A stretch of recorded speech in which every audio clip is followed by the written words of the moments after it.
Kaldığımız yerdən transition və animasiya tabanından davam edirik.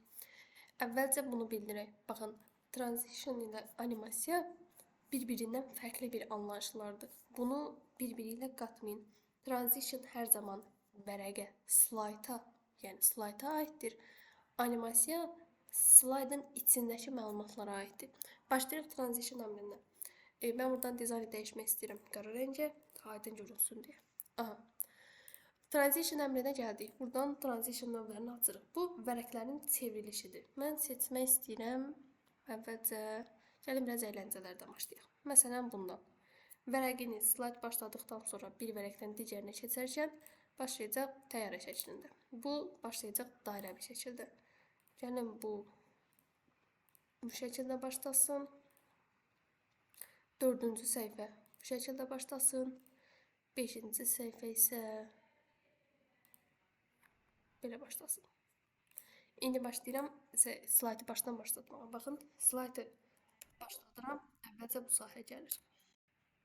İkinci dairəvi olaraq açılır. 3-cü səhifə belə quş olaraq uçur.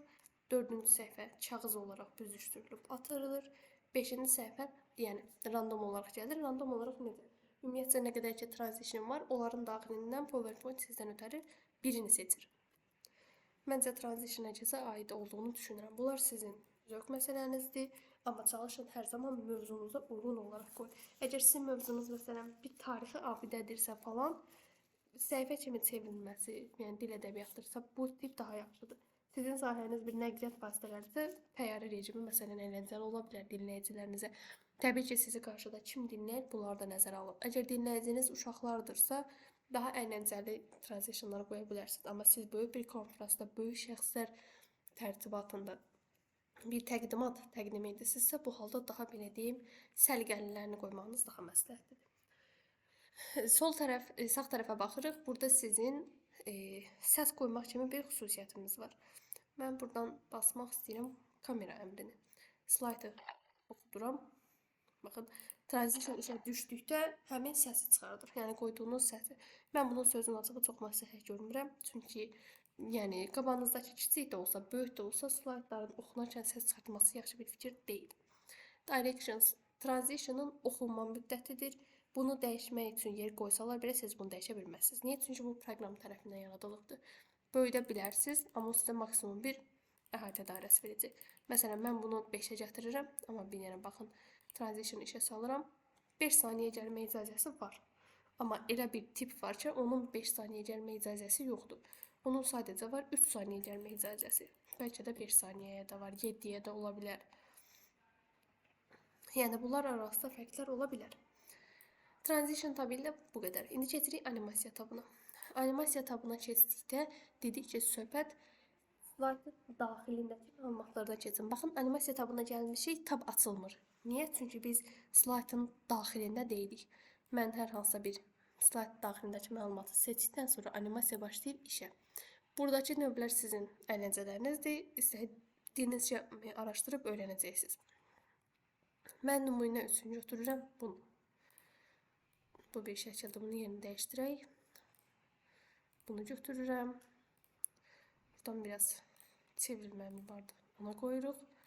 Bunu dairə olaraq hərəkət elətdirək.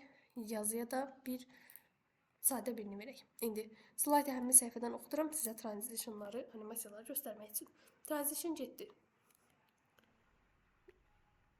Birinci animasiyamız budur. İkinci animasiya budur. Üçüncü animasiya budur. Dördüncü animasiyada isə link gəlir.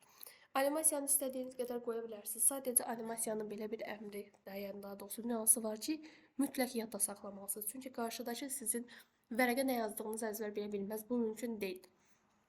Siz əgər birinci kəbinə gəldikdə onun haqqında məlumatı verdinizsə, daha sonra bəli bu qədər digər səhifəyə keçək deyib, belə deyək, butonu basdıqda digər şəkillərin gəlməsi sizin oradakı o, belə deyək, egonuzu öldürər. Yəni hər kəs belə deyim bir başqa gözdən baxar ki, yəni necə yəni qutardı, başqa bir kəbinə gəldi, başqa şəkil gəldi, başqa bir məlumat gəldi. Yəni bu səbəbdən ya bunların hamısını əzbər bilməlisiniz, ya da istifadə etməməlisiniz. Yenə sizin animasiyalarınızın directionu var. neçə saniyəyə gəlib, neçə saniyəyə getdiyi və burada transitiondan fərqli olaraq delay var. Delay gecikmə deməkdir. Bu şəkili seçirəm. Mən buna gecikmə verirəm. Verirəm 5 saniyə. Animasiyanı başladıram. Birinci animasiya işə düşür, ikinci, üçüncüyə baxın. Üçüncü düşməlidir, amma üçüncü hələ düşə bilmir. Çünki onun 5 saniyəsi var. Təqribən indilərdə düşəcək. Aha. 5 saniyədən sonra başlayır düşməyə. Delay əmri isə gecikmə əmridir. Transitiondan animasiya bu qədər. Yəni, bunlar sizin sadəcə slaytınızı, təqdimatınızı mükəmməlləşdirəcək iki sahədir. Yenə deyirik, transition aiddir vərəqə, slayta yəni. Təqdimat daxilindəki vərəqlər adlanır slayt, bunu unutmayın. Slayta aiddir transition, animasiya aiddir slaydın daxilindəki məlumatlara. Bu ikisi fərqli anlayışlardır və hər ikisinin fərqli şərtləri var. Digər tablarla davam edəcəyik.